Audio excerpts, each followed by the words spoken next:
Hey everybody. Thanks so much for letting me demo. I think that's gonna be our new intro song, Tiny Spaceships, by Duckett.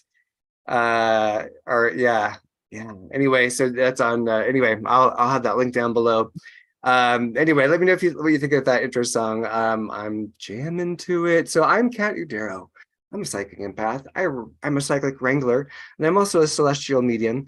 And today on Third Eye Salon, we are going to be dropping the veils to take a deep look at the reality behind the reality, within the reality, beyond the reality. It's that whole oneness mystery where it's so complex but so simple, like the opening of a flower. And we're going to be doing that with none other than Bobbie Richardson. And she's had more than one of these experiences in her life. So hashtag not jealous. But that's going to be a very wonderful conversation that we're very excited to have. And speaking of exciting, it's Linda Coulter Birch. How are you, my dear? How are you doing today? Hi, everybody. I am doing really well. I am beautiful. Nancy gave me violet syrup that I am drinking with sparkling mineral water, and it's so amazing. So, Nancy, top to you. It's wonderful. Okay, back on track. I will be your live stream chat host. And as always, the policy is to play nice or get out because we just don't have room for anything else. And continue the conversation on the side. Ask questions, hit the question mark button so we can see it, the red one, or write question so we can see questions so we can get them to Bobbie, okay? Make sure you do that.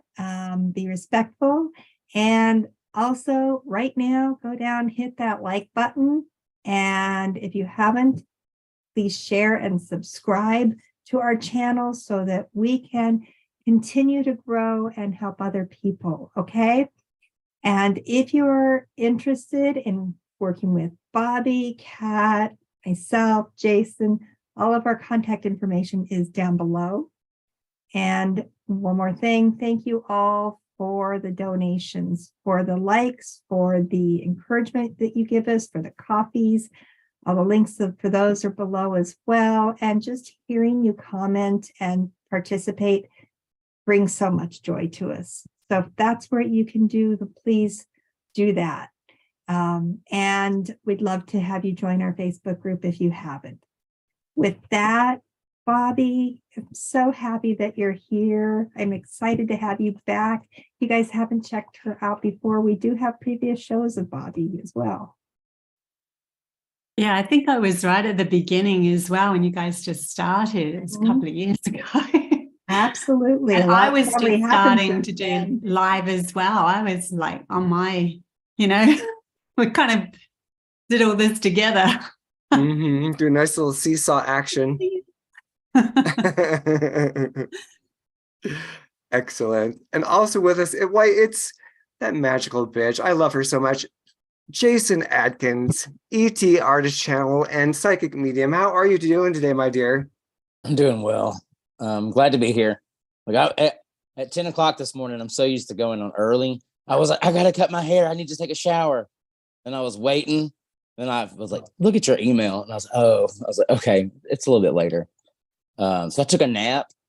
I took a nap today. It's been pretty low key. So it's been a great day. Glad to be here. Nice. It's nice to have you. You're looking sharp.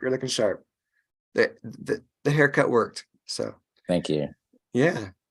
All right. I'm gonna hop in and read Bobbie's bio. Now this is a condensed bio. The full bio is in the link down below. And I condensed it just because the least exciting part of the show is me reading a bio. Let's just be honest about that. But I'm going to go to speaker view and so here we go. Born in 1967 in a small town called Kaiapoi. Kaiapoi, thank you. I didn't want to mangle it. I didn't want to do the disservice. On the outskirts of Christchurch, New Zealand, Bobbie was gifted the ability to see into other frequencies, allowing her to see visible see others in different dimensions. Sorry about that. And for them to see center messages. This turned into the ability to have the premonition dreams and taught her to take control of her mind so others couldn't. Oh, it's well said. I didn't say that well, but that last sentence was well said. She was first contacted by extraterrestrials when she was 11 and has seen numerous UFOs throughout her life, although her vision started around the age of 4.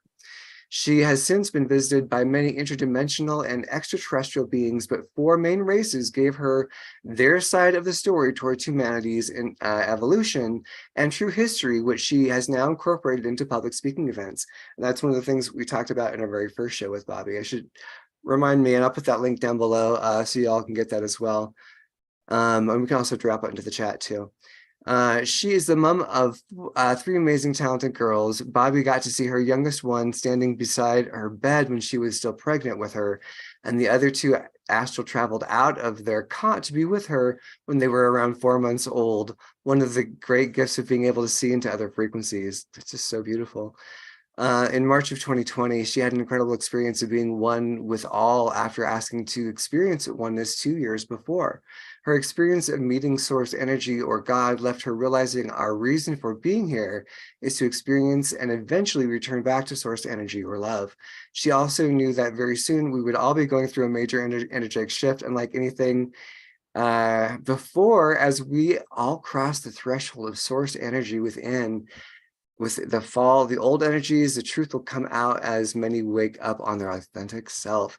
So up to their authentic self. So give us a thumbs up if you're excited to share this encounter that Bobbie has had on a deeper level. And Bobbie, do you want to talk about the dream that you had before you got here? I think that was so apropos. Do you want to start? I mean, first I do want to do like a kind of a backwash of your history so people can understand you a little bit more. But would you want to talk about that? Maybe just as a fun place to begin, or is that too fresh? That's fine. Yeah, no, I just woke up. It's like 8 o'clock in the morning here, and I woke up from a pretty profound dream just before I got on KatmanU's this Third Eye Salon interview. So cool. In the dream, I was visiting all parts of the world and interacting with different nationalities and people, just normal people in nationalities. And the only way that I could converse mostly was through love, because there was, language barrier and stuff like that. But through the love of wanting to interact with everyone and accept them for who they were, they wanted me to come back and have a chat with them. So you knew that you got something out of it, or they got something out of it. And then I ended up being the observer of everything, and I could see everyone below me, and I was yelling out, "Hey, everyone, this is it. We're going through a massive, massive change. This is happening. This is happening now. We're going to do this." And below me was imprinted in the ground a big circle with a little circle inside. So that to me is a source energy, is a Taurus energy that's coming in on ourselves and back out to have the adventure. And we all have, this is the what I was shown when I actually visited source energy. So it was like an observer point of view of that. So I knew this was to do with coming back to the love of ourselves. And the big change was going to shift humanity's consciousness massively. And then I had a baby in my hands, and the water was still past its nose. But when I picked it up, it was still past its nose. It's like the water came with it. It was waiting, and then the water drained and it took its first breath. So here we are moving into, because babies represent something new, creative, coming into our reality.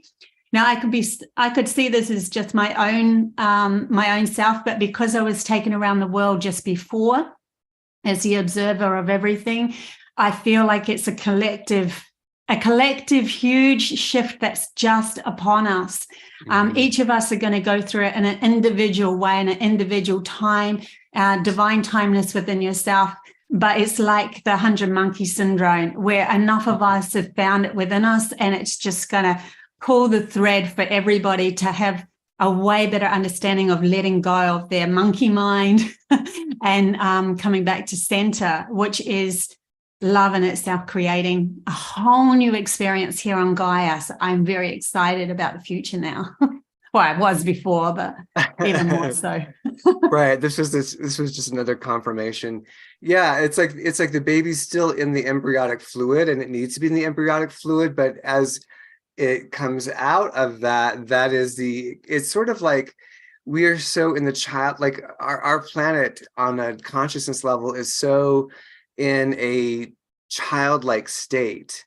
And in order to, stand up, you've got to be able to leave that womb space and take up your space as an equal. You know what I mean? Like that's part of the ascension process, is that we're resonating as partners with Source, not as you know what I'm saying? It's actually recognizing that you are source energy, that you are God, as well as you are the vessel that's going on the adventure.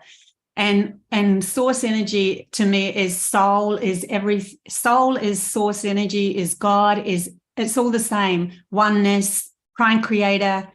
And yet it's like we've split, source energy split itself to many different realities. So we do have that soul lineage that we've gone on an adventure, but to come back to the realization that as the observer of all of this, just from our point of view, your point of view, whatever point of view it is, that is source. You are source energy going on this adventure. So you are just as equal as anyone else. There's no one more powerful or less powerful. That's all held in the monkey mind, or the logical self of ourselves, taking over, trying to control everything, which doesn't have an understanding of the soul side of ourselves.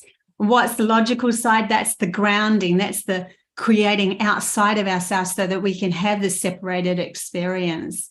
So I hope I'm making sense for everyone, but there's this profound understanding that's coming to us. Yeah, it's like to me, how I see it is like duality has served its purpose. And duality will still be here, but duality is no longer the prime mind operative. Like this frequency, we're able to connect within the higher frequencies and have those larger conversations, which is what being psychic and telepathic is all about. It's all the same thing. It's just that it's more unilateral now. It's available to everybody now in this awakening, that's this energy that's coming up and through and out and around and all of it, And I'm wondering, did you know, Bobbie, anything about the planetary configuration that happened like a couple of days ago? Was there anything that was on your radar? Because I know there was an alignment of planets and it had a big shift of energy. Yeah, I'm usually showing, like, I just got shown a picture a few days ago of all these stars in a row, but throughout these last few years, we've had that happen quite a bit.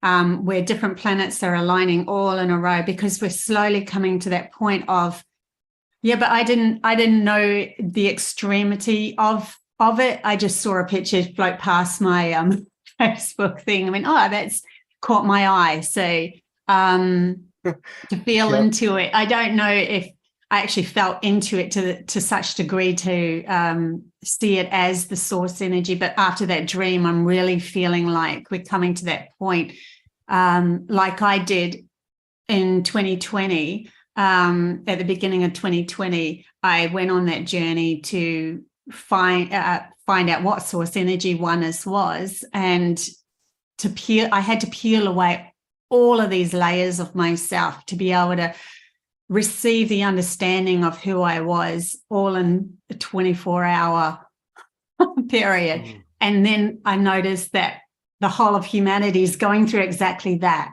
So if it's becoming really intense with you at the moment and things are going crazy and chaotic and that, it's because you're actually getting closer and closer and closer to that point of just accepting yourself in this journey. And acceptance is love. And love is source, is the soul connecting to you. So it's all one wrapped into that. And it's really exciting to see where this is going to go, because when we really understand that and get that point, we can create whatever we want. And we don't have the fear game anymore, because the fear only came from the logical mind being separated from the understanding that the soul has this connection to way more, way more. So everything we've been creating has been outside ourselves, which can be controlled by another through the lack of our self-awareness that we are just as powerful as each other. That is a rich statement. I want to make sure I'm going to open up the conversation here. Yeah, I think that for sure there's this understanding of, that's been my experience too, is that in my awakening process, my collective was very clear. They were like, okay, so, you know, your bills and your utilities and your YouTubes and all, it's like all of that, it serves us. We don't serve that. Like we are not in service to your utility bill. We are not in service to your phone bill. We are like all of that is in service to the greater work that we're doing. And it was just, you know, really them calling out in terms of this structure of what's your priority, and surrender to what you need to show up and do, and realize that you are in service to this and you're collaborating with a greater source while you're doing it. Oh, I love that. Yeah. I was wondering if Miss Linda and thank you, if Miss Linda or Mr. Jason wanted to reflect. Well, I've had a lot of people, I mean, including you, Kat, I could name, it'd be easier to name the people that weren't going through major changes in their lives than the people that aren't, whether that's job, health, family, you know, all these things are happening, and I'm really encouraging people to just step into that trust and ask what else is possible, because we forget who we are, and we get into this, I've got to do this, I've got to do this, I've got to do this, I've got to do this, or it's not going to happen, or I've got to take care of this, or how am I going to do this? And I just try to remind them that it's the what, it's not the how. You know, figure out what you want and start taking some steps towards it, and you may get a different route than you think, but that how is going to show up. You got to take the steps to start working on it, but it's that trust and remembering that you have that ability, that divine ability to pull in those answers and opportunities. So don't be afraid to ask what else is possible that I'm not thinking of. Well said. Jason, did you have any sass to throw in? Always, right? Bobbie, you mentioned something along the lines of, you know, we are creating these things outside of ourselves, and when we create outside of ourselves, it's vulnerable to being manipulated by other outside forces. Okay. What does it look like to create within ourselves versus what we've been doing, creating outside of ourselves? How would you explain the difference of that? Okay, so everything outside of us, e.g., we've got telephones, that's a device outside of us. The energy of humanity's consciousness has been evolving to the point where we can literally tap into telepathy, but to take hostage of that, someone who was already controlling us, and we weren't ready to take the reins of the fact that we are the creators of our reality, they ended up creating the telephone. So they're still in control of us because we've still allowed them to be in that control seat. So to come back into ourselves and have the empowerment, we would be able to be, you know, telekinetic and teleport and all of that sort of juicy stuff, because we start to recognize that whatever's in our imagination, we can actually literally create outside of us, and it's no longer needed as a device outside of us. It's something that was only pulled over our eyes because we weren't quite ready at that moment to take the reins to our own, creating our own reality, which means we have to take all responsibility of how we're thinking, feeling, and moving through our life and what we say we deserve. So we had to get to that point of supporting who we were 100%, to be able to open up these gifts. And that's why I started the classes, to open up the gifts. So each class is a different gift, just to bring it into our awareness that these things can actually happen. Because I'm lucky through my whole life having such a strong connection to my soul that I've been shown and proven to myself of these gifts. And it's like they show me little bits of them. I was with a Cherokee elder who held my hand and talked to me telepathically for over an hour, and then showed me afterwards that this was a real thing. I had to convince myself through what was happening, my logical brain. This is the thing, we're trying to convince our logical brain that we're far beyond what logic dictates. Many animals can do many more things than what humanity can do. And we just see them as a flying bee or a flying bird, but they have the telepathic ability to be able to be in sync with each other and understand there's a oneness involved within the species. There's so much more going on here than what humanity has closed the door of just because we've disconnected from our soul. So yeah, those control mechanisms will start to fall away. Why? Because we're above it. Why? Because we've taken our gifts back of telepathy, and so forth down, as those gifts start to evolve, astral travel and predictive dreams, understanding that we are in sync with ourselves, that of course we're going to create the best reality. We're going to paint the best picture for ourselves. We're not going to listen to someone outside ourselves that's coming from a massive lack within. And the more people that they have under their covenant, the more people that they have controlled, that those people that have controlled them, they're in such a huge lack, because when we all wake up, they're going to turn around and feel so empty within themselves, having no one to control, and they really have to look back at themselves. Wow, that was a huge download. You do these massive downloads, it's rapid fire downloads with a lot of layers. I think that, and ending on that note of compassion, I think is huge, because this kind of flips the conversation. So feel free to flip it back, but it makes me think of, and I think that this part of the journey is so important to honor it and know that it is a phase of the journey when you are in that mindset of like, those reptilians or the politicians who are, and you start to corruption is gross to look at, like abuse is gross to look at. These are mournful, heart-wrenching things. But like when you are coming into it from a place of like, once we take down the Illuminati, like you all of a sudden you're saying, yes, I believe in division. And the most toxic thing for them is love.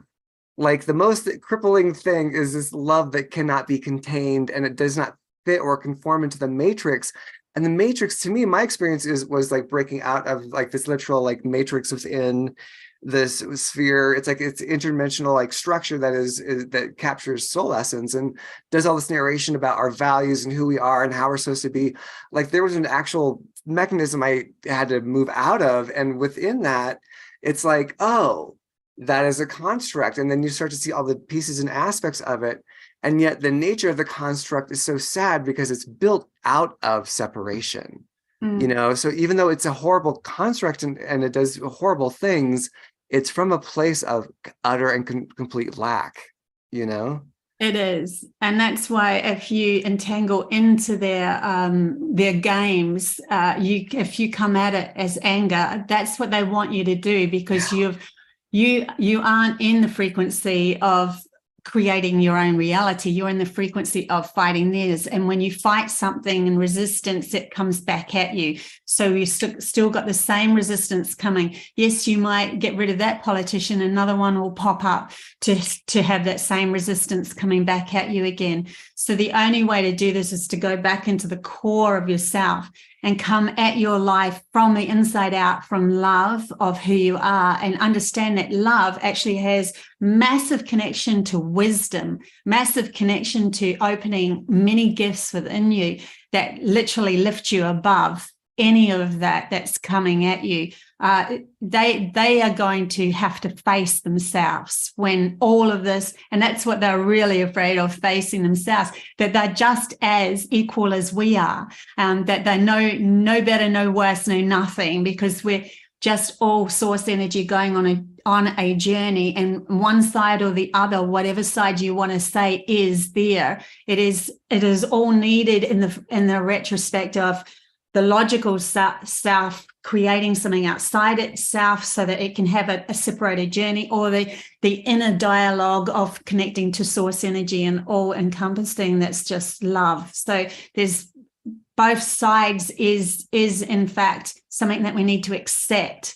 And it's not to say we're accepting somebody trying to control us, but we're accepting the fact that we're an equal power to them, and that we can choose what we, okay, do we want to follow somebody else's reality? For a moment, you might want to just to get their little bit of wisdom, but then you take that wisdom and you use it for your own self. You don't hang on to them tooth and nail. You don't see them as a higher position. I'm no higher than anyone else out there. I just had different experiences to be able to be enlightened enough to be able to share those experiences with you. That's all. But I'm just as equal as absolutely everyone else out there, because I'm source energy and so are you. So it doesn't.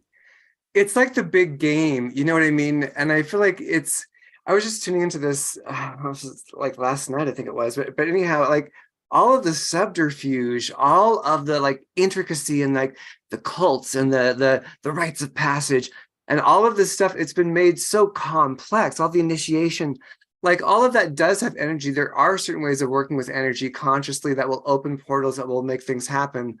But it's so organic and it's so encoded all around you.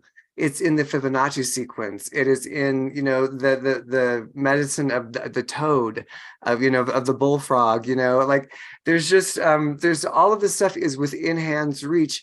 It's mystical, it's wonderful, but it's accessible.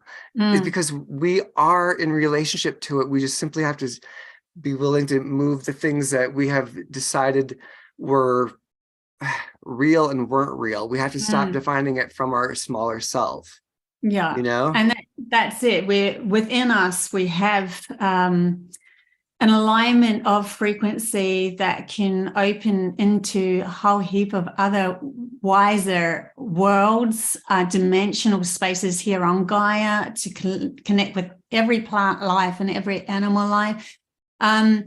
But it all comes down, well, what I was showing was that we had to find balance within ourselves first to be able to open that vortex. Even when I went on a vision quest with the elder, on that vision quest, I saw a war coming both sides of my tent, galloping horses, and I had to get out of that tent, which was both my hemispheres fighting each other. Get out of the tent, and I moved into a cave, and in the cave was what I would call the pineal gland, and in the cave was an elder, and she just goes straight up, you're from the war zone, you're not coming anywhere near these multi-dimensional aspects of ourselves, you're not coming near any other reality, because that was the fall of humanity's consciousness and allowing their left hemisphere to take over, which was, by the way, absolutely needed for a lesson for us to understand that way more. So it's all happened for a reason.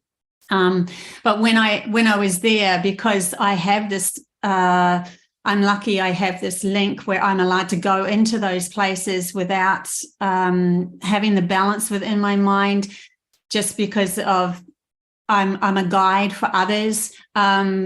There was another elder that came in front of her when she went to kill me and took the blow for me. And so she literally killed her best friend. And then she held my hand in this vision quest, and she was trying to stop me from going any further, because that's her job. That's the job of this program, right? And no matter what, I come grasping out. I still have my hand coming out, and I'm like, I'm still here. She's like, just go then. So I walked up these back stairs, into, which I've already been in these places before, into humanity's potential, where you have no monkey mind. It's just like if your soul left your body and it leaves that monkey chatter in the program that's connected us to this reality, there is no monkey mind. That's why most people feel more in peace when they go through that transition into death. So they're really connected. They're just their soul then. So when I'm in that place, there's no monkey mind. And it was brilliant colors. Like all the colors are more vivid in those places because you see through love of self. And then there was a river in front of me. And this was the lesson that I was learning through the vision quest. And there's a bridge. And the bridge represents the corpus callosum between the two hemispheres. The river is the thoughts going through, the storyline. And there was a little Palladian boy that represented my higher self, and he held out his hand and said, watch this, and he could still the water. I'm like, wow, you can still the stories? You can still the stories coming in your head of what you think reality is? And then there was two fish that were coming down, like neuron paths that were dead. They were dead. So they were, okay, these stories are gone. They're dead. And he's like, no. And he puts his hand out and they start to swim and come back alive. So these are the codes within myself that were being reawakened. And the second fish was completely, everything had fallen off. Like it was decomposing. Yeah, that's it. The flesh was falling off it. And that fish ended up growing seaweeds and weeds and stuff and turned into something totally different. So we can still use what we found out about in the Atlantis age and the Lemuria age and all of that was held, all the codes that were held back then. We can still use them, but we might have to change them a little to suit what we've learned in this last thousands of years through the logical mind taking over, how we actually create outside of ourselves so that we can create something completely different again. Well, my experience of this is like that the Anunnaki, who are responsible for so much of everything that's happened on the planet, there are ascendant Anunnaki who are working with Mantis. And when we were tuning into your energy, when we were doing the pre-show prayer, Jason, I picked up on this big energy coming in with you, and Jason said Mantis. And so, my experience of this is that these codes that are within us, it's like there's a concerted effort from our ET and celestial families about waking our celestial nature up within us, so that being 5-dimensional in a 3D body, because that's where we're all headed towards anyway. As Source remembers itself, that's where we're all headed towards. And we have these incremental phases that we get to go through where we get to really practice releasing our crap and owning our beauty and or whatever it is, and like saying yes, saying more and more yes to ourselves, because we realize that the more we say yes to ourselves, the happier we are, and happier we are, the happier everyone is around us. And it's like the universe loves it when we're happy, and we've been programmed to believe that it's so selfish to be happy. And actually the entire universe thrives. It's like the organism of the planet itself has a cell that is turned on, is able to like hold the energy of the universe and let it go through. So Gaia has a clear vessel. I can be connected to Gaia, be in joy, be connected to oneness, and I'm ecstatically happy. There's nothing selfish about this. It's my natural state. We're learning to ground our own utopia through our connection to our soul. We're learning to ground it. So to ground it, that means our logical mind has to agree to it.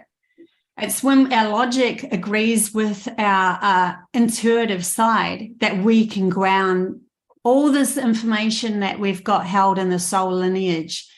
And it's held within our imagination, because our imagination is our memory of our soul. So many of our imaginations are experiences that we've had in other multidimensional places or different planets or whatever that our soul's journey took. And so we can grab little bits of those imaginations and ground them, but only if our logical mind goes, yes, I know I can ground this. And now I understand, and that sort of thing. That's how we're grounding utopia on Gaia through waking up. So let's talk about New Earth in 1 second, but I want Linda to hop in. I think Linda's got a vibe, and I want Linda to say her vibe. So yeah, I've had this conversation with several people who feel like, gosh, I get all this stuff, and yet I'm still seeing the same patterns happening again.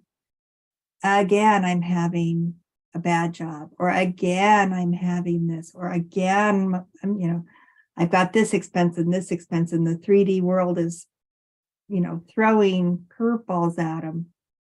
And so the question that keeps coming up from them, and I'd like to hear your answer, I've given them mine, is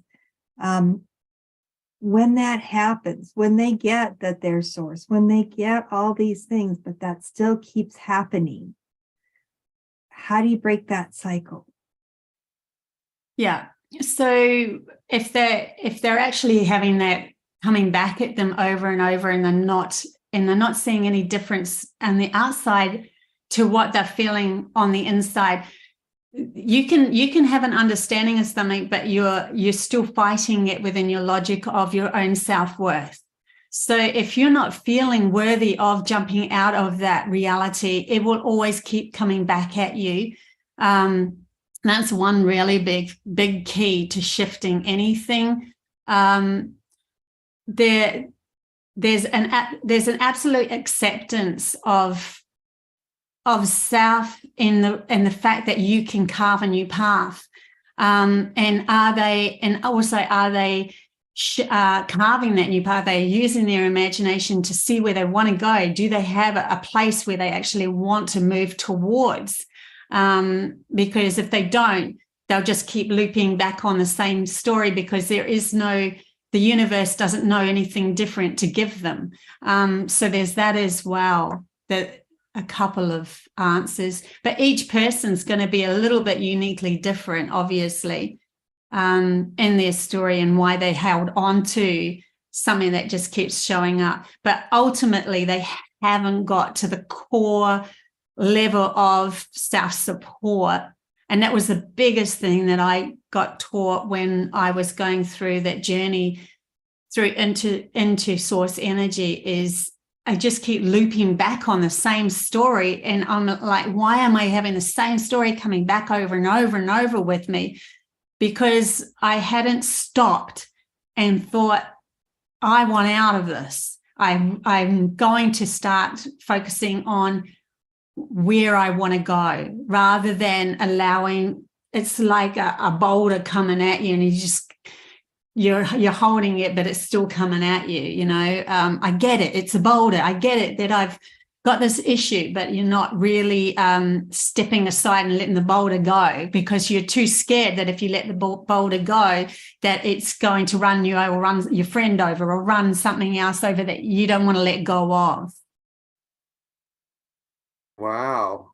I haven't thought about it being, because I think of it in terms of a lot of what people don't want to let go of is the other people, and a disappointing of other people, and being uncomfortable. And like, to me, like all of this, if you want to go through rapid fire growth, there are available routes to do that, but you're going to be uncomfortable. And I feel like people have to understand that, being uncomfortable means being alive. It doesn't mean being tortured, but it does mean growth. I mean, think about, like, if there's anything that you do that's physically exhausting, but you enjoy it, whether it's biking or yoga or just stretching, or, something that is something that really engages you, that you have to feel your connection to something with, some deeper connection. It's strenuous. It's not sitting in a lazy chair. You're engaged. You're in a relationship. And so if you're wanting to take your life to this other level, you're going to have to be willing to drop the safety nets that you've had around you, because the safety nets are actually stumbling blocks at this point, because you're saying, I don't trust myself. Yeah, and you're also saying that you're not trusting other people to take the reins of their own life. And a lot of light workers don't trust other people outside themselves, because they're trying to keep it up for them so that they feel safe. And they take all that on their shoulders. So if they let the boulder go, then your friend might end up going through the issue that they actually had to go through to wake up. Yeah. And they need to do that, and we have to let them do that. Jason, did you have thoughts? I do have a few every now and again. Watch out, everyone. Hope you're sitting down.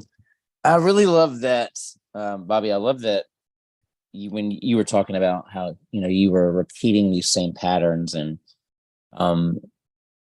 if I'm understanding correctly, when we're talking about people that are like, why does this keep happening? Right? Why does this keep happening? And they think that they're doing the work, right? Like, I'm source. I deserve a better job, a better partner, whatever the case may be. They're not. If you're using your imagination, right, or visualizing, it's all the same thing. But if you're trying to visualize something to manifest this new outcome, and I visualize me quitting my job and getting a new one, and I'll leave it at that. Well, yeah, you stop the video. The only thing to do is to keep playing it, right? Like, we're not thinking enough steps past that. So how about some thoughts of getting accolades or at work, or getting a raise at this work, this new job allowing you to potentially move, and that new area that you move to allowing you to meet this new person. Like, if we visualize the steps, the full steps, we're writing a 2-chapter story when it should be a 10-chapter story when it comes to our wanting to manifest. So if your story stops at any point, that's as far as you've gotten, right? So you can only repeat yourself or reread the same story up to that point. I'm thinking that's kind of what you were alluding to. Yes, and also when you're actually moving through those stories within your mind, something might come up that you didn't expect to have been a block. So that happened definitely with me when it come to acceptance and self-worth, and saying that I deserve to accept monetary gain or whatever it was. That it was monetary gain in my reality. So my guides said to me, next time someone tells you that they're going to gift you something, you're not allowed to say backsies or it's too much, or and that was one of my blocks, and I didn't recognize it before. So we come across these blocks, but instead of using them as a negative thing to say, that's bad, oh my God, I've repeated my life again. Instead, use it as the lesson of where am I feeling lack within myself for it to come back at me. So I ended up going, okay. And then 2 days later, someone stepped up on my platform and offered me a PayPal donation of $1,000. And I was only allowed to say thank you. I wasn't allowed to say it's too much or anything. And it was so hard. It was so hard. And then the next boyfriend that I had was a friggin' millionaire and wanted to take me shopping. We walked out of the shops with nothing. It was so hard for me to accept my worth that I knew I was worth, to show people on the outside of me that I was worth that. It was so hard for me to peel that layer. So it could be any layer that you're coming against, but it is still coming at you because you haven't got to that crux of where that lack is within you as well. And so it will keep coming at you too. You just spoke to my soul right there. Yeah. With that, you did with. Yeah, it's really exciting how this is going to develop when we start to get it. There is nothing outside of you that is happening to you that isn't something that you are disempowered within yourself. If you saw the most benevolent being walking off a spacecraft and standing in front of you, and you shook his hand, or you telepathically communicated with him, felt all that love, you are that person, and you are striving to become that person because you cannot imagine anything that you are not. So you are that person in reflection. And that's where we're going. That's home. That is the true essence of who we are at the core level of ourselves. And if something negative come towards you, it would just be like because you're like, that's not my story. Sorry. My story is this story. And I trust where my imagination is taking me. I'm starting to trust my intuition, my imagination, my logic is starting to trust it all. And it takes me to amazing people and amazing places.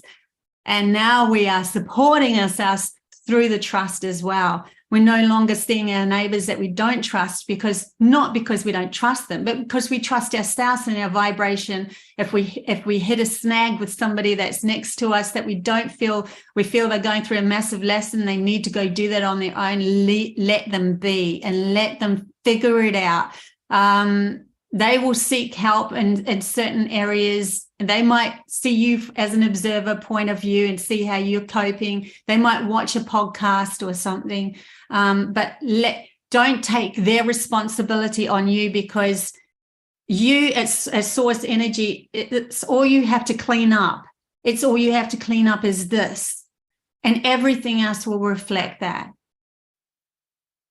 I want to add something. When you were talking about that, finding that worth, I can remember a point where I'd slide by, and just in time something would come up. And finally, I'm sitting in frustration with that. Why does this keep happening? And I heard, have you had enough?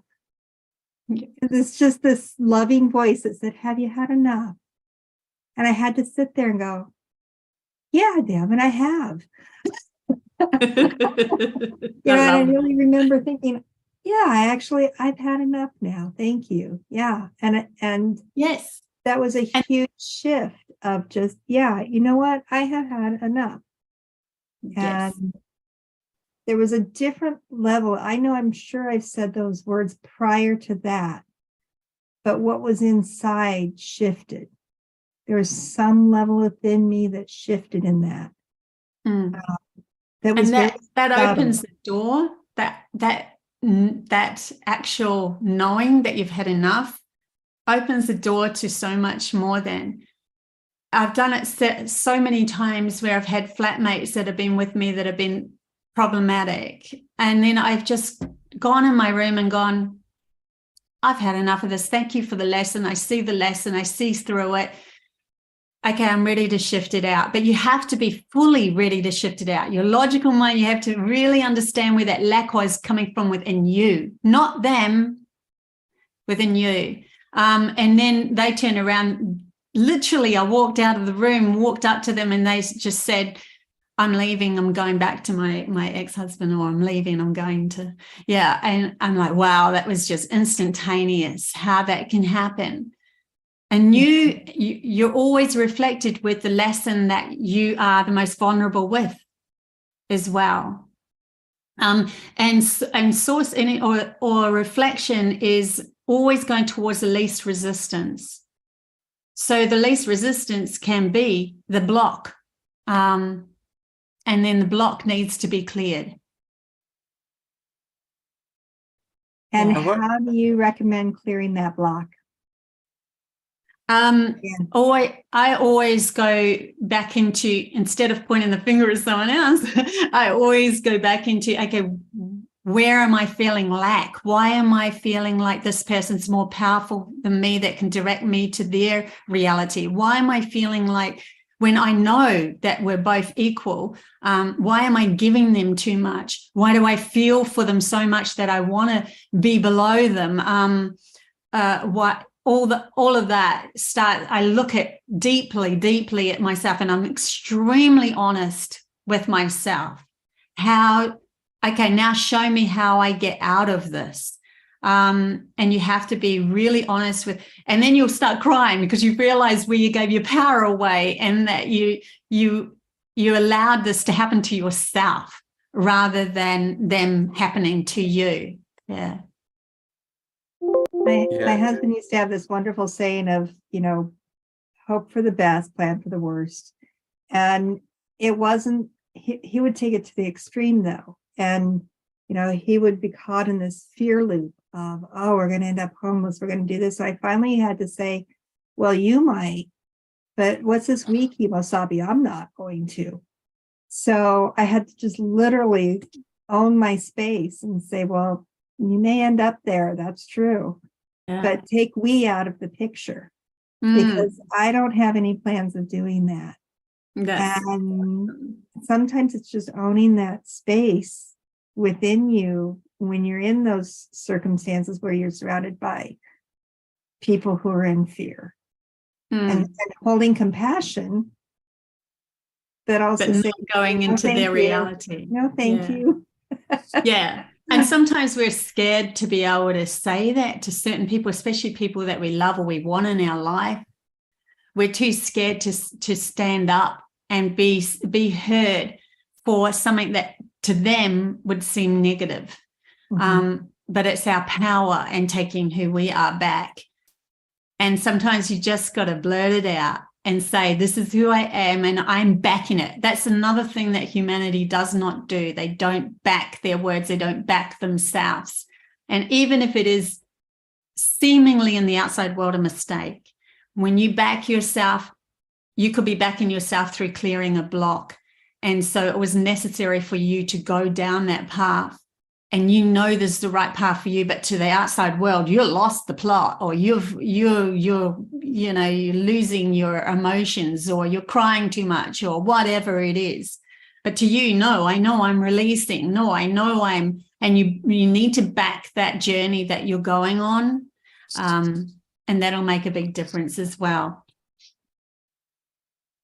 I feel like I'm in a therapy session. When I do intuitive counseling, I start channeling through the information and I feel like I'm in this therapy session of it's a great conversation because again, I'm hearing so many people struggling with these things. And, I have one person that I care about deeply that keeps saying, well, why does this keep happening? I must have this block. And it's like, well, as long as you believe that you have that block, then you have that block. Well, the next juicy stuff out of this, which is what I absolutely love, is moving into where humanity's potential is going. Yeah. I'm sorry to change the subject. No, I love it. I love it. Let's do it. Because when we go through that, then we start focusing on the positive. We start focusing where we're going instead of always looking at the dangers. Well, and the thing is, we are programmed to solve problems. Like we are, it's like I will catch myself time and again. I'm like, Kat, that you have to let go of that this is fine, that in this moment you're fine. And then I will start to be like, okay, but if that did happen, here's how I take care of it. And I'm like, you're in the bathtub. There's nothing else happening. You're in the bathtub, let it go. And we are just programmed to be problem solvers. And so we have to learn how to I think I'm doing that and being like, that's a great skill to have, but it doesn't have to be on 24/7. That's a master class right there, Yeah.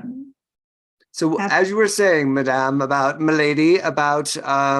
Earth and our potential, and dive in. Where did you want to take us on this tour? So yeah, when they took me into the potential New Earth, I actually it was a dream, but it wasn't a dream. So I'd fallen asleep, but I woke up in this other reality, and in the other reality, when I woke up, the first thing I noticed was no monkey mind, just total presence. And that actually gave me the compass of where I was going. That feeling was more important than the story that developed through the dream, because that feeling was home. That was like, now I know where I'm going. And so I have devoted my life to that feeling, to moving towards the stillness within oneself. And that when I woke up, because I was so still, and I was living in a house that was way up on mountain tops. You could live wherever you liked. It didn't matter. And there's no rules, there's no red tape, there's no nothing, because we're just in sync with the vibrational meat of Gaia, Mother Gaia anyway. So there's no wrong or right. We're just in sync with. And so there's no need for legal papers or council approvals or anything like that. And then because of my clarity, I knew I had telepathic communication with two friends that were coming to my door, and they teleported there. So first of all, the communication happened.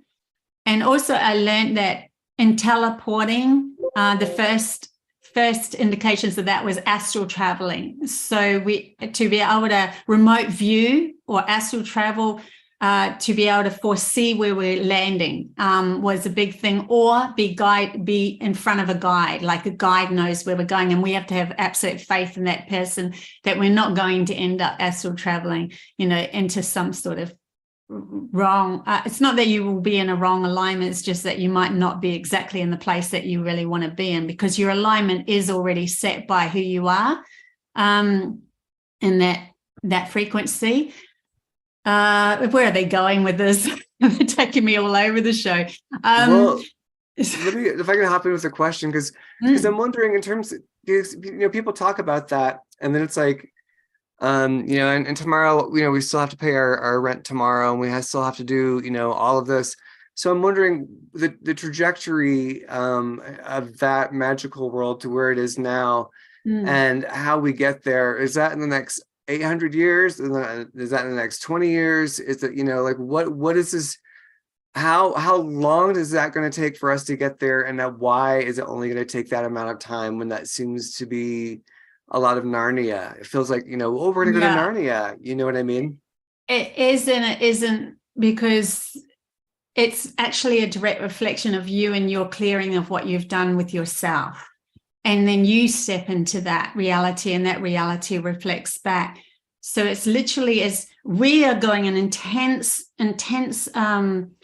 breakup of the program within us. It can be in this lifetime, easily be in this lifetime, because of, that's why so many humans were born now, to go through this shift, to actually feel this lift from out of an imbalanced mind back into a balanced mind. Things will, you see, our logical mind wants to have the story develop in a certain way, and oh my God, that's going to take absolutely eons for that to fall, and all of that sort of stuff. You know what? It's already breaking up. It's already falling. It's already, the truth's coming out so big now, that more and more of us, even if it's hidden within ourselves, is going, what they're saying is not right, and I can feel it in myself. But each and every one of us has to go through our own shifting or peeling away of the onion, so to speak. Back when I was 27, I was taken on a journey with my guides over the next 2 years, and how they got my attention was, I was driving down the road in near Akaroa, alongside of a big long beach, because New Zealand's all beaches, right? And I got this really subtle voice telepathically coming in. I didn't know I was any of this at that stage. So I'm just hearing this weird voice going, because I was thinking really negatively, I'm going to go to the beach, my boyfriend's going to go off and take his photographs. I'm going to be left in the cold. I'm going to hate it. It's going to be so boring. I'm not. Didn't like it. Anyway, like you do with your own mind. So the voice said, just think positive. And I'm like, yeah, whatever, that's not going to do anything. And it just kept repeating, just think positive. And then the voice goes, well, what does it matter what happens in your head? No one else knows. So why don't you just try it? And I'm like, yeah, whatever. Get to the beach and like, silly voice in my head. I don't know. I feel like I'm going a little crazy talking to myself in the car. And then when my fiance pulled up at the beach, the voice said, open the car door and dig.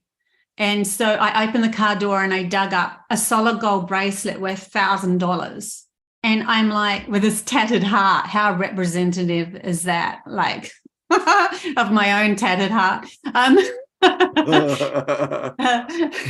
And so when I found that, I went, holy crap, there's something in this voice. So the voices started to come in as teaching me lessons over the next 2 years of it's not that you want to, you know, to think positively all the time, but it was learning to control my mind and how to let go, just as things happen. Don't hold on to them through the logical awareness of trying to protect yourself in case they happen again. Let it go, because you're protecting yourself through letting it go and allowing a new journey to be discovered on the other side through your imagination and your connection to that. So there was this whole process that happened. Now, by the end of that process, I had there was like a overnight kind of a, wow, I'm in the zone. And I started living in the zone. So I knew I was going to move to Australia. I had no money. I had already pre-bought the tickets and all of this stuff, but I had no money. And then I was driving back home and I was in the zone of, there's something already, you know, there's some money for you in the letterbox. I get to the letterbox and there's no letter there. I'm like, Mum's already put, I didn't even see it as a non-issue. It was that much of a knowing. Mum's already got the letter out and she's put it on my TV. That's how much in the zone you can be. And then I get to the TV and here's my letter and I open it up and it was, you know, a few $1,000s a gift, blah, blah, blah. So here I am with this money again. So this is the zone we get in this understanding of clarity within ourselves, living in the moment. And when we're living in the moment, we are trusting every single step just through being and feel. And like I lost it. I ended up, it's like they took the training wheels off me when I come to Australia and said, here, you do it all on your own. I'm like, I can't do this, you know, and so I lost it again. And so I've been moving slowly towards that myself and learning a hell of a lot of valuable lessons to help others as well on the way. But I wanted to find myself, to lose myself, to find myself, to lose myself, to be able to get the lessons developed so that I can share them with you guys. But it can feel like in almost overnight. What's his name? Oh, there was a guy that was a spiritual guy. He's really famous. Can't remember his name at the moment. My logical brain's failing me. He had a mind, his mind was nuts. And then virtually overnight, it just felt clear. And you might get these moments in your life of clarity. Eckhart Tolle, that's right. Yeah. Like you're in that zone. But and then all of a sudden the story comes back in. Oh no, the bill's got to be paid and I have to pay. I haven't got enough money. And then you start feeling into the tension and the smallness and the limitedness of that. And you're like, no, I've got to let it all go. So they gave me these exercises to do. One was to imagine your life as a clear canvas. And I say to myself, I'm not an artist. I'm not a singer-songwriter. I'm not a psychic. I'm not a channeler. I'm not a mother. I'm not anything. I am just me in this present moment. And here's my blank canvas. Now, what do you want on that blank canvas? And then you start painting in your new reality and you let go and peel away all of those things that are bringing you into the smallness of yourself and giving you, that's why you feel stressed, because you feel like you're limited and you're small and you're not. And that's why stress happens in your body, why we get sick. So we end up living longer in that reality because we're no longer carrying any of the stress in our body as a reflection of our mind. There's so many more awesome, juicy things. We start to connect with Gaia herself. She has all this magic and within her of portals, caves that will resonate when you with certain people's voices, and they'll go into those caves and they'll harmonize with that frequency of how that cave is like been manifested around them, and then they can connect straight to another planet and other dimensions. It's just so much more. That's very exciting. I can feel the resonance of that, and I feel that there's a lot of, to me, I always end up seeing a split in dimensional frequency where as these light waves are coming and as you know Gaia is ascending, we're ascending because we're aspects of Gaia, we're aspects of the source is reintegrating back into itself, so all that's coming back into itself. And here we are in this journey of it. And we can either resist the fact that we are source and that we are always loved and taken care of, and create drama. And, you know, God bless Chris, Linda, but you spilled the beans on him. And I did. like, you know, I paddled. He's going to come paddled. get me. but it's so real, because like, God bless him, man, but he could find a reason for any fear. And it was so, he was a powerful mirror though, because it was like, he would then create it. And I had a friend like with this, that I talked about this as well. He was always struggling with his life, you know, just like imploding.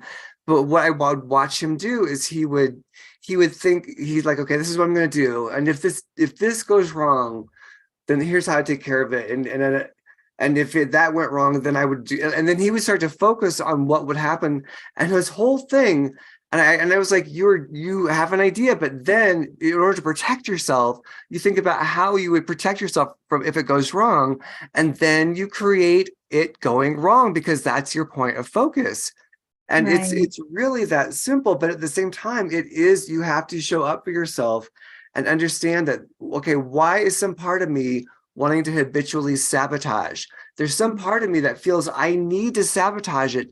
And that's where the uncomfortable inner work comes in. Do you have an issue with your father? Do you have an issue from another life? Do you have an issue with your father in another life? You know, like whatever. You have an issue with your magnificence too.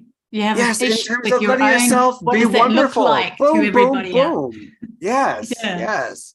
What does that look like to everyone else if you were that magnificent then? Because if you were, Bobbie. how's the world going to react to you? Yeah. Well, and I remember for a long time when I had opportunities, I would back off from them, because I thought, oh, that's going to have so much more responsibility if I do that. I don't want that responsibility. Right? Been so there.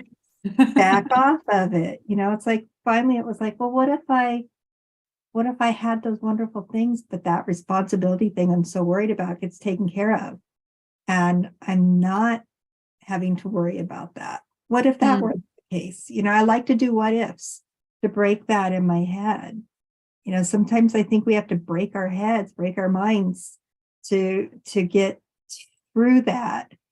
And you know, the other part is I see people, well, okay, what am I should do this, or I should do that, or I should have a backup plan for this. And I hear all these shoulds. And the second you hear a shoulds, you know, that is that logical brain trying to figure out your paths.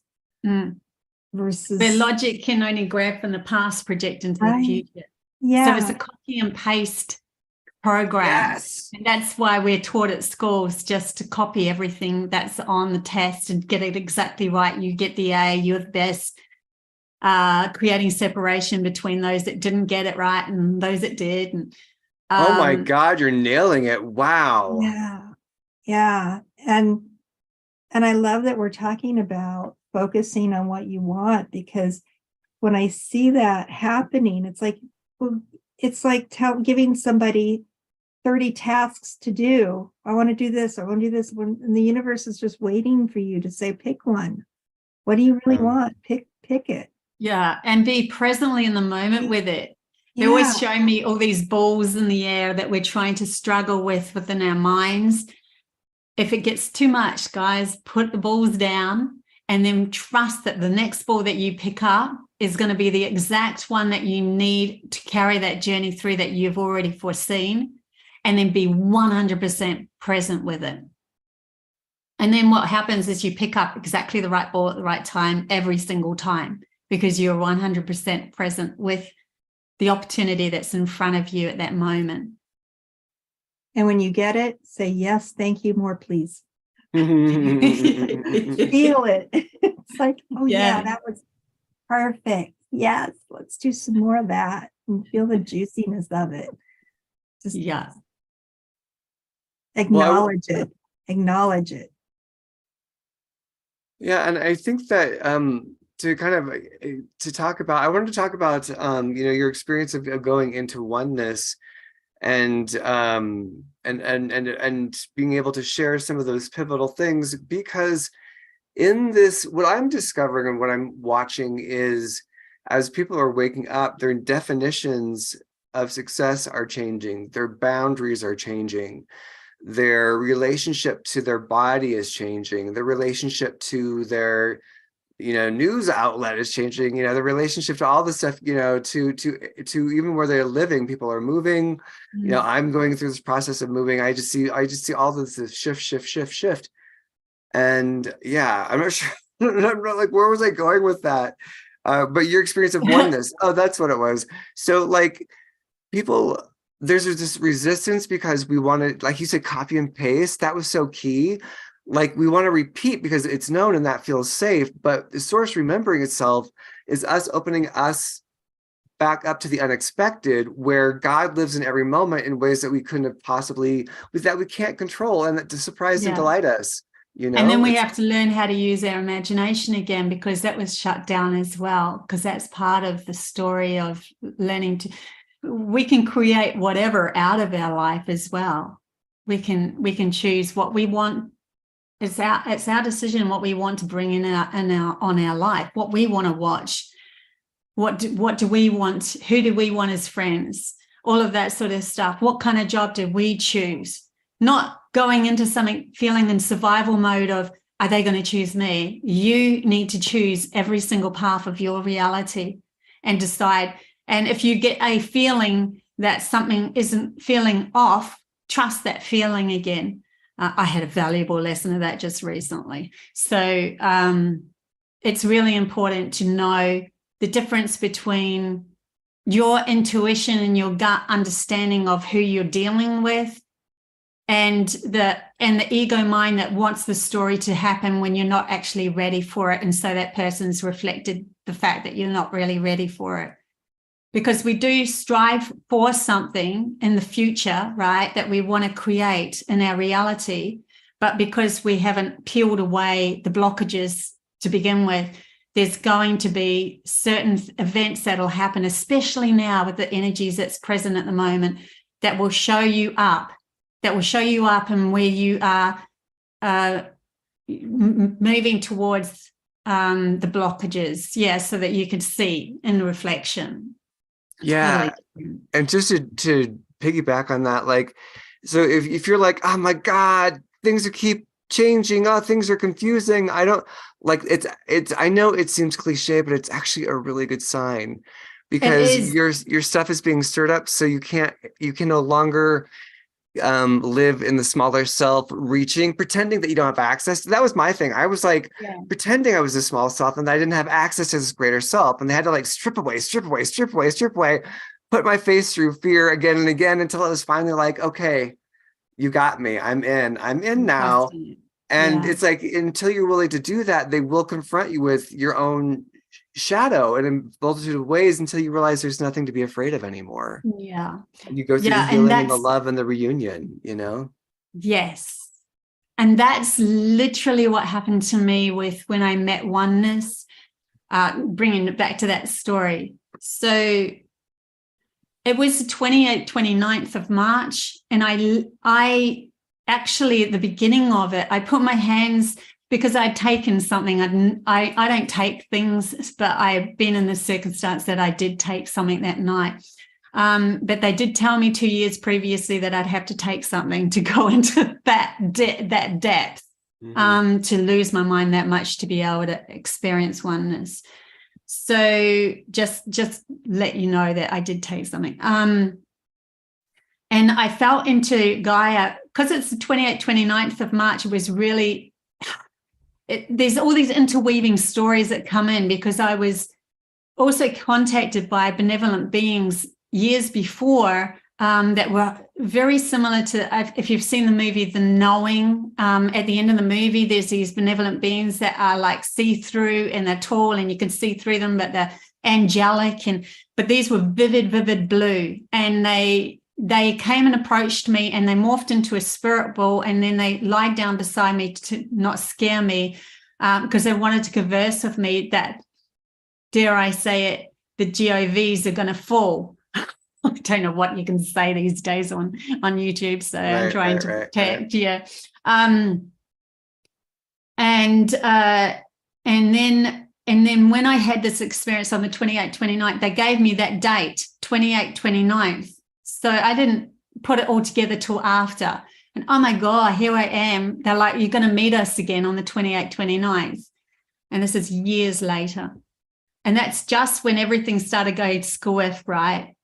I put my hands on Gaia and I literally became one with her first, but as a tube of light representing humanity. And I saw all these other tubes of light, and she was like sorting out what's coming and what's going, what's valuable, what's not. There was this kind of a sorting that was happening to the new energies that she was allowing humanity's consciousness to come through. And she said to me, we have to clear ourselves to be able to work in with these new energies. So I literally felt the heartbeat. I knew she was giving birth. I felt that. And then I lost myself completely through looking for somebody, my partner at the time, that was pretty narcissistical, looking for him to support me and not finding him. And then coming back to, I'm going to put my hands in the earth and come find myself. And then going, but he should be here. And where is he? And then searching for, and constantly doing this over and over and over again, of realizing I'd got myself into a pattern of trying to find myself through limited support of myself. And I that's all I had, was this limited support of myself. And here was that reflection. So after quite a few hours of doing this and going through absolute hell, which is what we are going through now, we are facing off with our aspects of ourselves that we're denied. And so you feel like you're going through trauma in some respects, but it's actually showing you up to where you're lacking. And then I got to this point where I just went, this is wrong. Something is wrong. And when you get to that point, even now in humanity's consciousness, if you just go, something is wrong, you're opening a door up to something completely new. So I stood there and went, this is wrong. How do I get out of this? And that question then opens another door up to, how am I going to get myself out of this? So these are the questions we need to get ourselves into. See, and the next time I went round into the same problem, I started to see it from a different point of view, a different observant point of view, so that I could clear it more. And I'm like, you know what? I just have to finish it. Like you said, Linda, before, have you had enough? Yes, I had enough. I need to do what I need to do for me and me only, and nothing to do with trying to people please this person outside of me, or ask him to be helping me or anything like that. Just me. And that's what we're coming back to. And then I just went, I've got to go to bed. I just got to go to bed, and I've got to lie down, and I've got to think of nothing. And when I did that, and then I started going, oh, what about loving myself? What about me and loving myself? And loving who I am, and the fact that I'm actually here. And then all of a sudden my partner rolled over and put his arm on me, and I'm like, oh, what a reflection. He's actually reflecting me loving myself. So I saw that in real time. And so I started going more into loving myself. And when you do that, all of a sudden I went on this massive journey of seeing, and I've had this experience before without the psychedelics, where I was falling back into myself, and I could see all these different people around me, and I was told, I am in everyone. And so I started to see myself in everyone, and I'm like, well, to do that, to become everyone that's in your reality, right? It's only from your perception of your reality. You can say there's billions of people in the world, but you only know in your reality a certain amount of people. So it's not like you're taking in billions, you're taking in your reality as yourself, as a reflection. And then when I was in that place, I ended up feeling, well, if I'm everyone, the only way I can handle this is to become the observer of them. Because if you're in, it's like voices in your head, you know, you become everyone. So I become the observer of them, to hear the chitter chatter and all of that, of the old people and the young people and the babies and all of that I know of. And then they just, as in my imagination, I could see them from the observer point of view. So then to become the observer of that, I become the observer of my town and how I felt about my town and my city, the observer of my country. How do I feel about that? And this is where I actually have a meditation on this that I've produced, because I wanted people to come back into the source of themselves. And so I become the observer of the solar system. And it's only from your only point of view, because your point of view is the only thing that exists. So it's how you feel about that. And then so forth, out further and further, I became the observer of everything. That was my life encompassing. And that's when this Taurus donut shape appeared, and Earth was just entering the very top of it and coming into, and at the ball of it, the center of it was just love, just light, just source energy. Mm-hmm. And as we went on this journey around the outside, we have gone on a journey of learning everything through Atlantis, Lemuria, humanities, consciousness, and the story that I have developed within my own reality. Lemuria, Atlantis, up until a halfway point, and then it switched into all the logical side and separation and learning to create reality on Gaia in a separate world. So we ended up, humanities consciousness was just now coming out of that, going into the center, back to source energy again. So I saw us on the 28th, 29th, Earth entering that vortex, which is why everything went to shite, right? And we all got returned home, right? Where's home? Home is coming back into ourselves. We couldn't look at someone else for help. We had to return home. So that's the story, is reflection of our own humanities consciousness coming back on itself. So then I entered that vortex, and when I hit love, when I hit that point of love, I became me again. I was me. And it was like, wow, I'm that and I'm me. So for the next few hours, I'm walking through the street going, oh my God, I created all this. This is so freaking cool, because I'm coming only from observer point of view of being source energy. And I'm looking at the power lines going, even the power lines, I created even the train. I created everything. It's like, wow. It was so... But from a very still mind, there was no judgment on anything. It was just an adventure. Right. Just a journey. And that's what humanities consciousness, I was told, is going through now. So we're going through that crux. So we're right at that point where I'm standing at the sliding door of my house going, something's wrong. Something's desperately wrong here. And so then the next story was, I still went through the movements, but I still had to come to the decision of, I'm not doing this anymore. I am going to at least trust my intuitive self to find self-love, which is a connection to soul. And where's that story going to take us? Holy crap, to the most amazing magnificence of ourselves. That is so beautiful. Yeah. Linda, Jason, do you want to share reflections or insights from that? Well, I'm going to throw Jason in for a second. So as we've been talking, I think about Jason and your beautiful painting.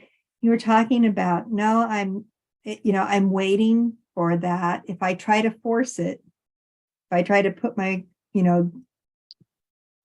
make it happen, it's not going to happen. That you're in such trust in the process.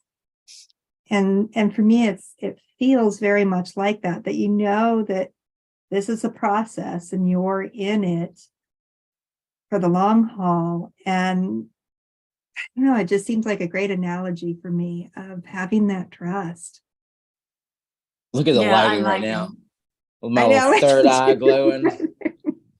Shundo. Yeah, I mean, but I think that anyone that paints or writes or, you know, dances or creates, you know what it is to have, you know, typically if we get stuck, we call it like the block, right? Writer's block or artist block, painter's block, whatever it is. But sometimes it's just not the right moment, right? And I know that if as much as I want to, like, it's been sitting here for a month untouched, okay? Like, all I want to do is maybe not finish it, but at least do something else to it, right? But I know if I'm not feeling it, it's going to be twice the work in the end. I'm going to have to correct what I thought I was supposed to be doing. Can I just jump in there? What a great reflection that is of your life right here, right now. You are fearing moving forward because you don't want to do double work. And so you're procrastinating just in this moment. I'm not saying that is a bad thing. I'm just saying that that's where you're at. Yes. And so in that procrastination, you're trying to seek within yourself what's the clearest or easiest path. Right. Towards the next goal that you want to take. And you want to trust that 100% before you're going to move forward into the next moment. And that is what they call divine timing. But it will come to you when you finally go, I'm ready to move. Yeah.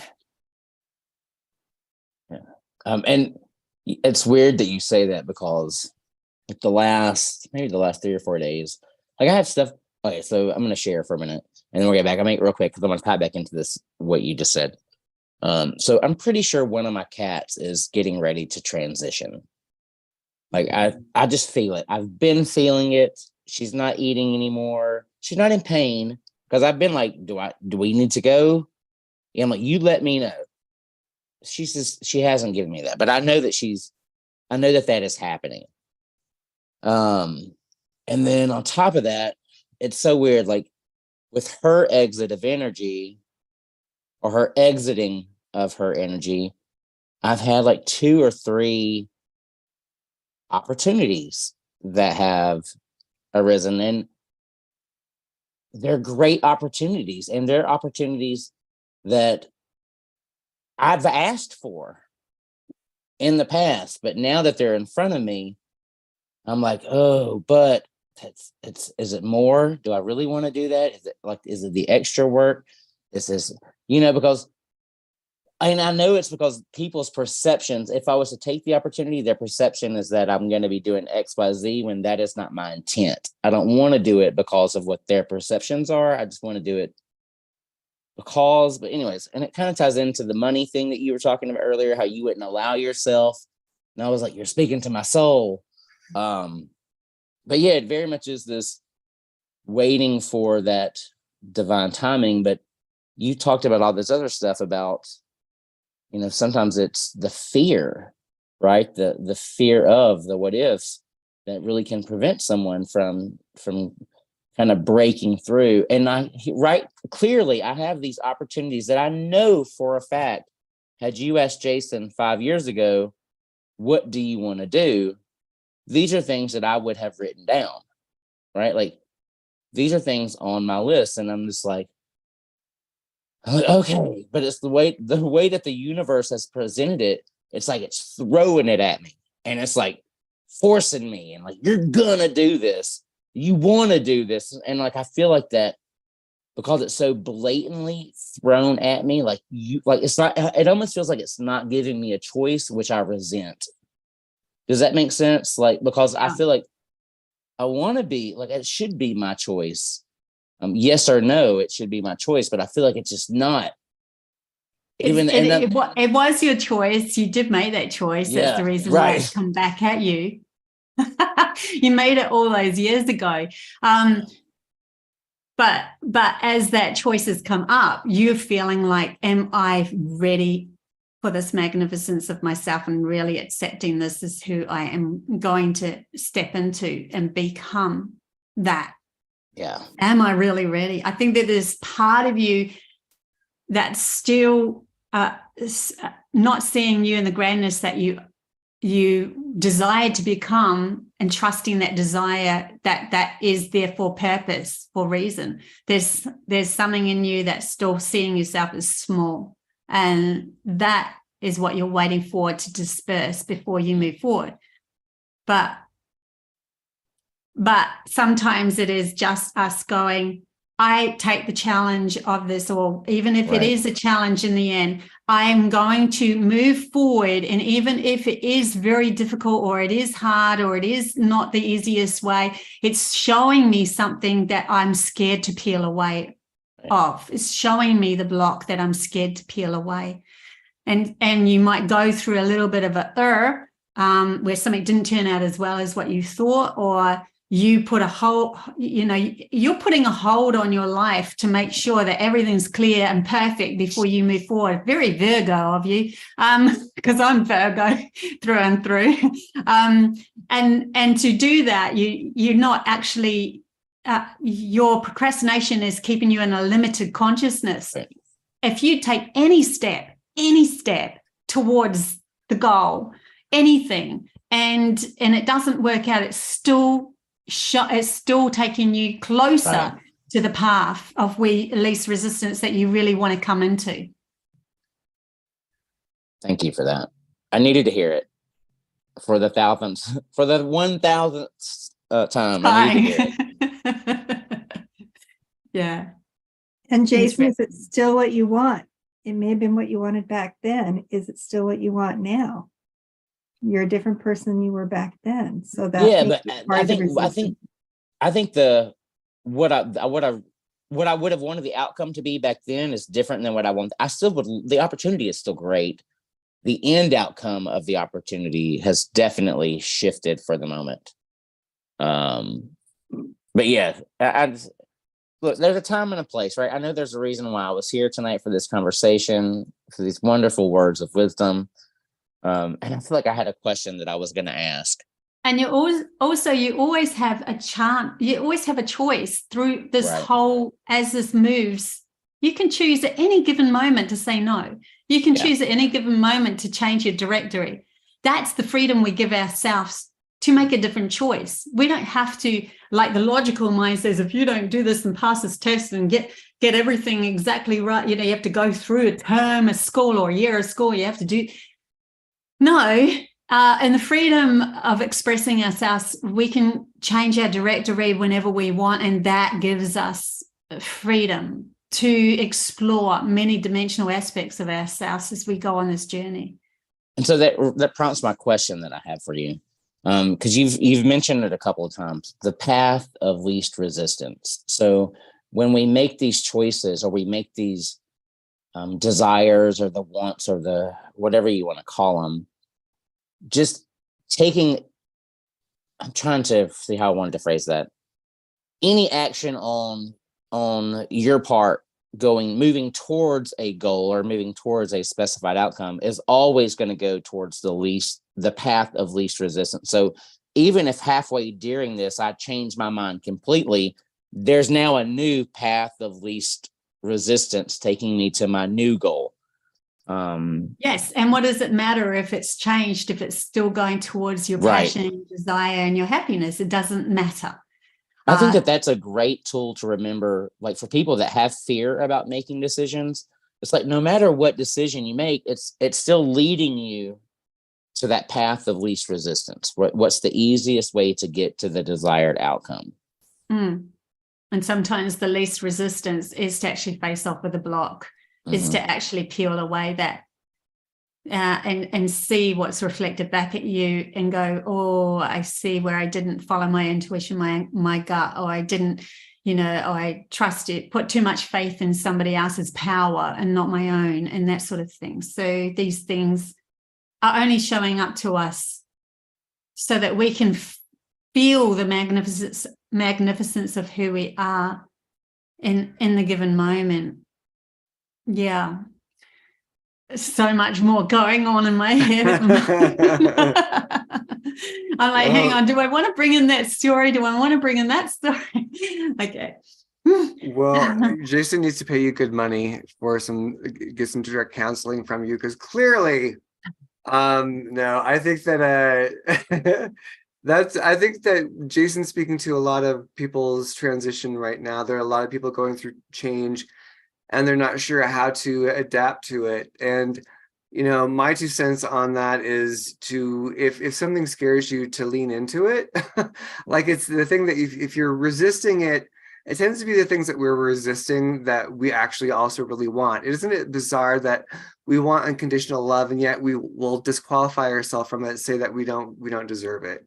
Isn't it funny? Well, that there's nobody else out there that can give it to us, because it used to be for many years, I would say to myself, oh, my man is on another planet. I'm just, I'm not feeling like I'm meant to belong here, and all this sort of stuff.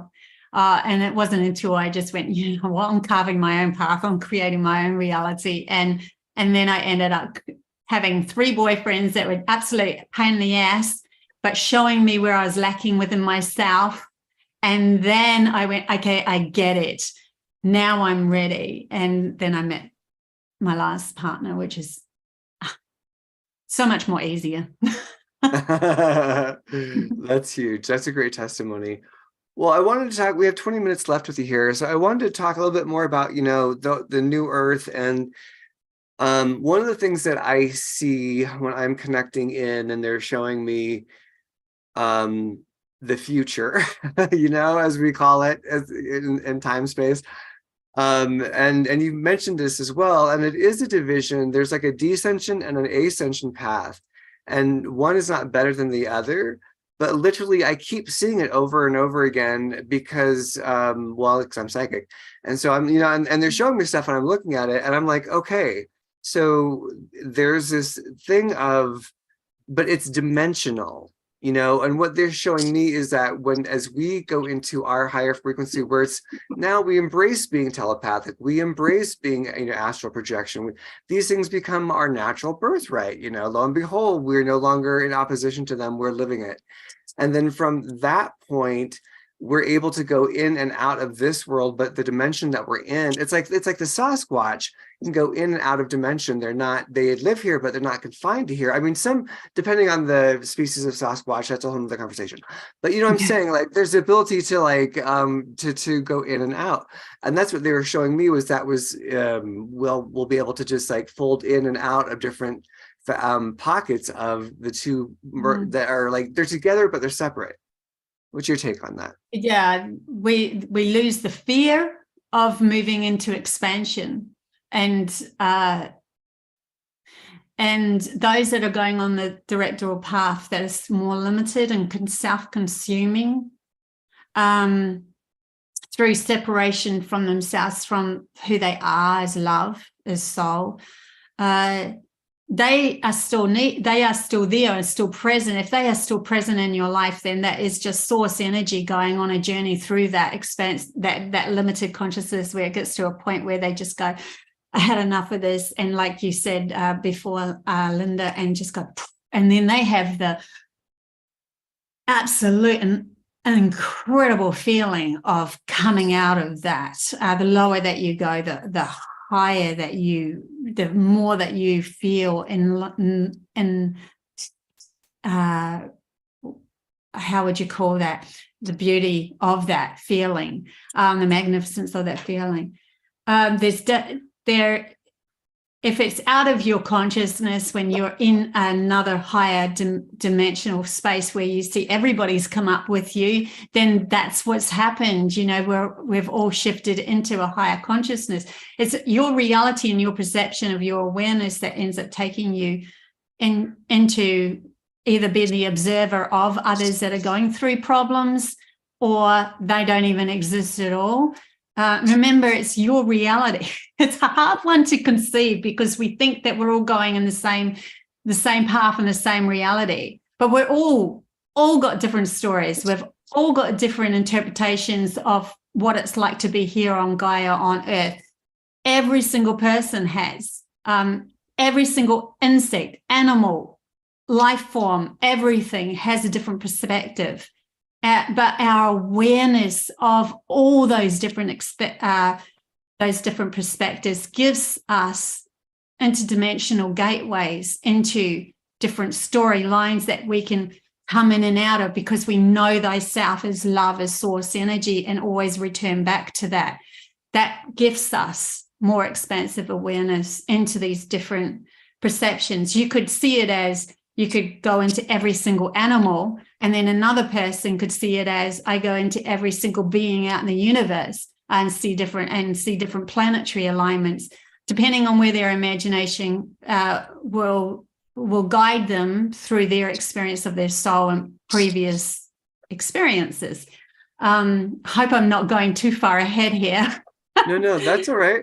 I think that's a great breakdown. I wanted to ask if you would, because we only have about 15 minutes left with you here. And hey, Jason, your mic is doing a little scrapey. Sorry.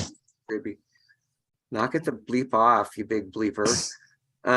So would you, in terms of what you're seeing and the acceleration that we're going through, what do you see in the next 2 to 3 years for those of us who are opening our hearts to Source, you know, living in harmony with Source and with each other? Well, I foresee people are going to start recognizing, once they start to peel away all those layers, they'll get to a point of just loving who they are and accepting their soul's lineage as well. That'll take them on a journey from the inner core out of seeing life differently. So they will end up having, with that, the ability to be telepathic and so forth. And if you think it doesn't exist, just look at a small child before they've been programmed. Many children out there, you know, my youngest talk to plants all the time. They have this link that's not been tainted because they're straight from source energy as soul come in. And that's why when you look at a baby, you only see love, and why their vulnerability and just being, you know, they can't walk, they can't run away, they can't do anything to save themselves, but their love holds them here. Their love for themselves as soul holds them here. And so as a reflection, we as mothers or fathers nurture them with that love back again. And if they come in here with a self-doubt of themselves through violation of other lives that they're closest to or just been through, then they might come in to a family that is in disharmony, and then that's so that they can see the reflection of where they denied their own love within their soul, of finding that back again through going through what they're going to go through. I don't know if I'm going off track here, but well, I'm just curious because of with the you know, like I'm thinking also in terms of like I'm feeling pulled to, I mean, there's a whole thing going on with my family, so I'm going to be pulled away. I'm helping with to take care of my father, which is a beautiful, it's a gift, you know, although it's happening. And I feel like, you know, my collective tells me, they're like, just get used to moving, to constant movement. Like things are going to be changing all the time. It's like it won't always feel the way that it feels right now, where I'm like still so fresh in the everything being so rapid in its movement. And that's the point. That's the actual point right there, that you say it's not going to feel the same. And when it doesn't feel the same, our life shifts, because we see from different advantage points of view. That's why they went into different dimensional spaces, to be able to connect to wisdom that's beyond who we think we are in this limited logical mind taking charge. So it literally shifts your feeling of who you are and loving who you are and trusting every step that you take. So you end up being involved with people that have these abilities or are creating, classrooms for those abilities or whatever it is. And then your whole perception of your reality shifts around you, because you're no longer bound by the limitations of the so-called laws that are put in place, because those have caught you into a limited concept of yourself that you can never get out, that you feel you could never get out of. And it comes back to feeling again. You feel you can never get out of. But when you know that you will always have another path and that you always bring in the people, magnetize the people that are more conducive to the living that you are creating through your imagination where you want to go, then you end up putting yourself in the right place at the right time and then you could see as the observer out there, they're all like clambering around to try to get into the one world order or whatever it is that's happening over there. But it doesn't touch you because you are surrounded with family and friends that are understanding how to connect to Gaia, and she wants to nurture all of her children. She wants to nurture us. So we end up having this understanding between her against a totally different perception of life.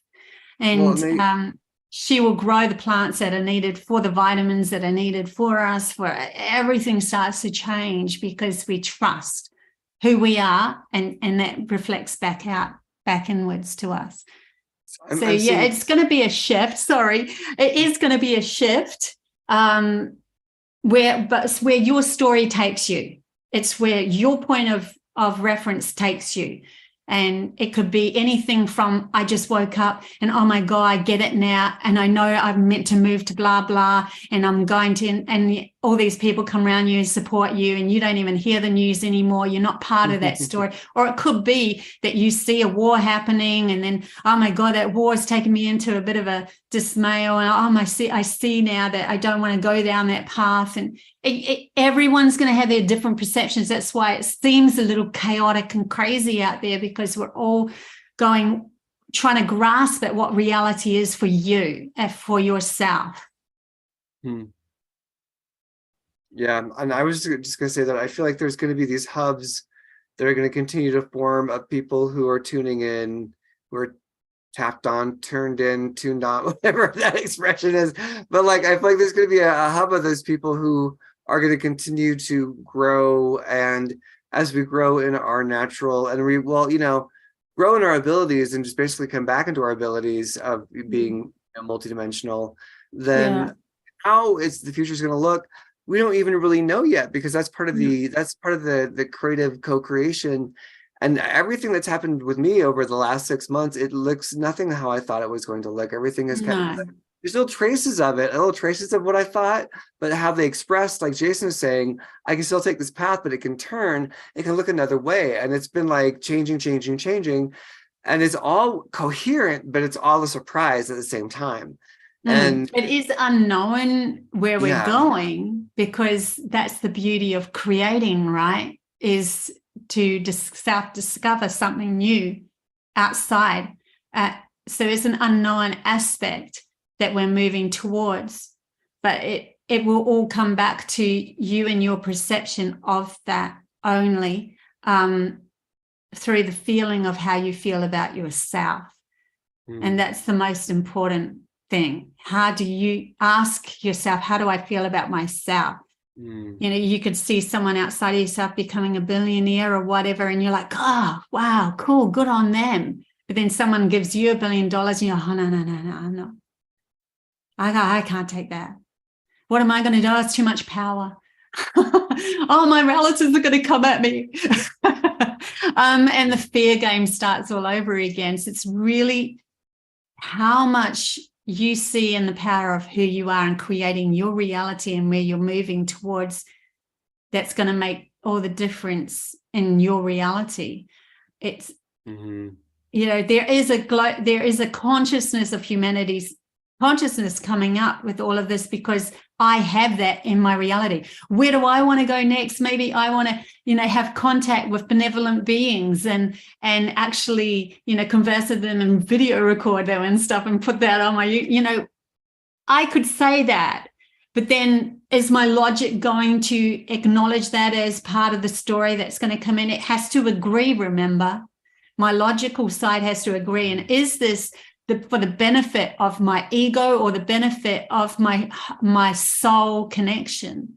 So there's all these different perspectives that have to be taken into account. And that's why there's unknown quantities to what we're going to create out of this. But if it comes from love and it comes from us feeling good, then we create good and we create love for ourselves and what we perceive as good and love for ourselves.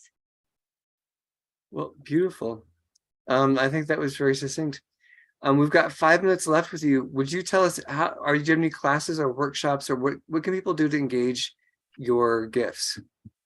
So I do a lot of lives on my YouTube, which is Bobbie the Messenger. And I also I do, live channel readings and stuff like connecting to Gaia and all of that. I also do these inspirational videos that are really beautiful, just little channel messages that I get that are really powerful. And then if I feel that they need to be heard, then I put them in these gorgeous inspirational messages.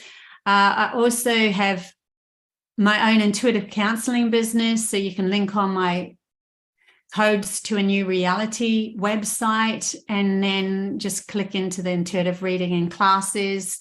Intuitive reading is just one-on-one, and there's different ones of those that you can link into. And then there's also the classes, which is just bi-weekly at the moment, because I only started them a month or so ago. So that's every second week, and the next one's coming up this Monday. And I'm going to focus all on telekinesis in this one. So I filmed myself being telekinetic with this training program that I did years and years ago. So I'll bring that up, plus channel messages on what telekinesis is and how we can develop and ground it with our logical brain and so forth, so that we can start moving towards a different direction where we don't need outside forces anymore. So each one of those classes is different. Last week's was on premonition dreaming, and the week before it was on astral traveling. So each one's going to be a different gift coming in, and I might repeat them, but not repeat. It will always be a different channel message that comes up. So I do them, and you can link on to that through my website as well. All right, that is gorgeous. And do you have what's your final word from your heart to ours, Miss Bobbie? Well, my final word would be focus. If you're going to focus in on anything, focus in on a clarity of mind. Drop that monkey mind. Whenever you catch it, just go shh. Don't need that story. If you're feeling like you're going towards something that's feeling tense, aggressive, or anything, you can say, okay, I don't need that story in my life repeating over and over. Show me my way out. And it might get worse before it gets better, but at least show me my way out.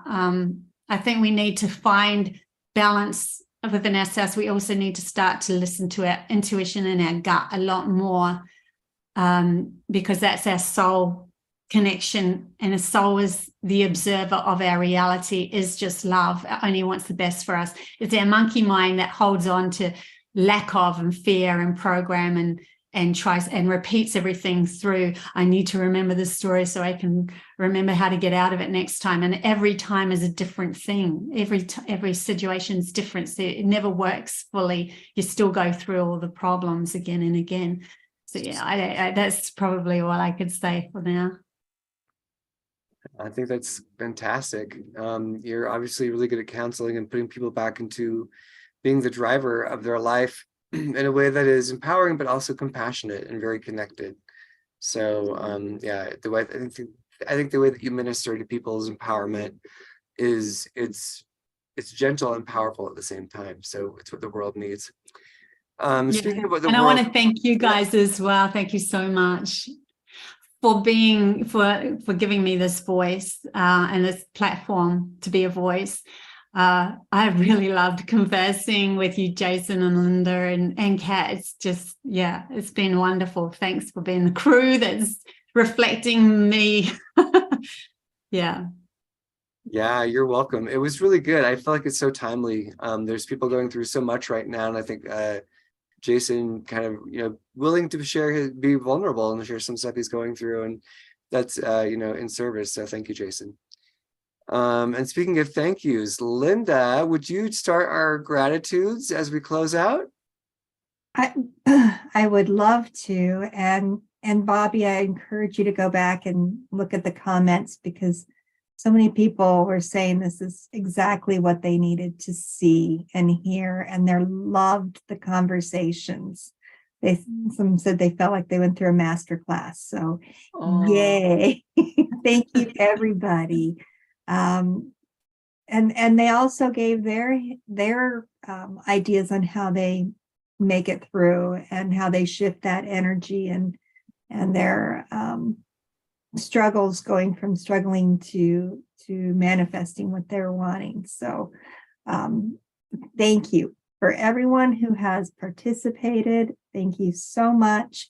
Thank you. Please share this, because I bet you know someone who is going through this that really could use Bobbie's amazing wisdom, and Kat's and everyone's here that we have shared. We are such beautiful creatures here, having this worldly experience, and sometimes that harder part is just really juicy to be able to get us to the other side, right? And used to have a choir director that said, you got to really learn and work on those low notes so you can hit the high ones. And so I think that's where we are in this process. And sometimes we really got to work on the lower range and dig deep so that we can reach those high notes. So thank you, everyone, for being here and being part of this process. The links are below for working with any of us. Join us in our Facebook group to not only to share this conversation, but also what's going on in your lives that you're excited about and where you're shifting. Talk about it in our Facebook groups. Make sure you check out our other live streams. Even if you don't do the other live stream platforms, it will help us if you go in, you let it run, and you hit like, because that helps those algorithms I'm always talking about.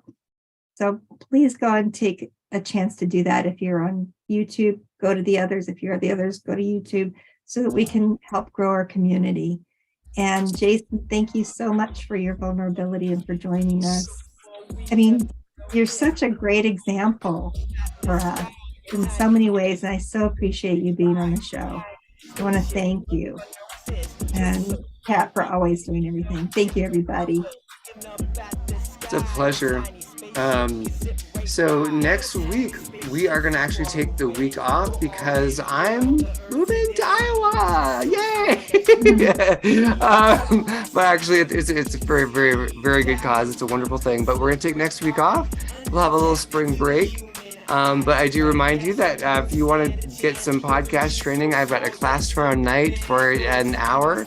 And it's just a mere $67 for people who are like us that are wanting to get big. What's my path? How do I say goodbye to my small life? How do I take up more space in the world? How do I own my voice? Podcasting is a great way of doing that. And I've got a couple of clients I've been working with, and it's just so exciting to see people's voice open and for them to take their space. So consider that. But all of our links are below. Thank you so much, Linda, also for bringing your energy, your love, your presence, and doing such a great job with the live stream. So with that, take care. We will see you all in 2 weeks. Bye, everyone. Bye.